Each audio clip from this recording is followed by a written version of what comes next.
dumbbell creature curl, okay? Now, you could do this 2 arm at a time with the dumbbells. Ideally, doing it 1 arm at a time is gonna be better. You could line up those joints a little bit better. Now, in terms of this actual machine, depending on your gym, depending on what you have available to, sometimes you could do these seated, which is even better, more stability. You could do them standing. The most important thing with this pad here, when Haley sets herself up, is ensuring that it's nice and snug in that armpit. And you want pretty much the full tricep to be on that pad because you have more stability, an external implement to push into, which will allow you to generate more force through that bicep. Now, when you're looking at yourself in the mirror, you want to make sure that that shoulder is lined up with that elbow, is lined up with that wrist. A lot of people do these weird things where their arm path is definitely not congruent with the line of force of those bicep fibers, okay? So she's going to lock herself in. With this hand, I usually like holding somewhere here to create more stability. Starting position is not going to be hyperextension. A lot of people start all the way here. This is where injuries happen. Slight bend in that elbow, ensuring the tension is on the biceps. That's what they do. They stabilize the joints. In this position, driving the tricep into that pad, curling the weight up.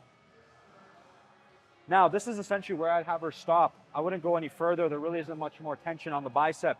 You're going to have to find that sweet spot for yourself. Depending on how big your bicep is will dictate how high you can go as well. Controlling it down, pausing for a second, curling up, and you can even add a form of supination and trying to get that pinky to the other side of the room to really contract that bicep. That is perfectly fine. She's going to do another repetition here. Pausing, curling up, and you can notice that her wrist is in a fixed position. There's no extension or flexion. If you want a little bit of flexion, that's perfectly fine. Whatever's comfortable for you. Now, if you don't have this piece of equipment at home or at the gym, the preacher bench, all you have to do simply is get yourself an incline bench. You'd want to match that incline of the actual bench. This is fairly high. This is probably about 75 degrees. You can go a little bit lower. That's perfectly fine. The more incline it is, 75 or 90, the more challenging it's going to be for that bicep as well. So same idea here. Driving, pretty much the pad is in your armpit. Tricep fully on the pad here. She's using her other hand to stabilize herself. Now, ideally, you don't want hyperextension as well. You want to start the movement pretty much in a slight fixed position. She's going to be curling it up, squeezing, controlling it down, and making sure that the dumbbell doesn't hit the bench.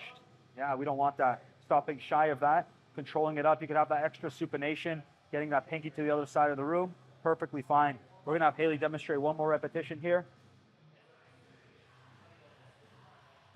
And that is going to be your dumbbell preacher curl.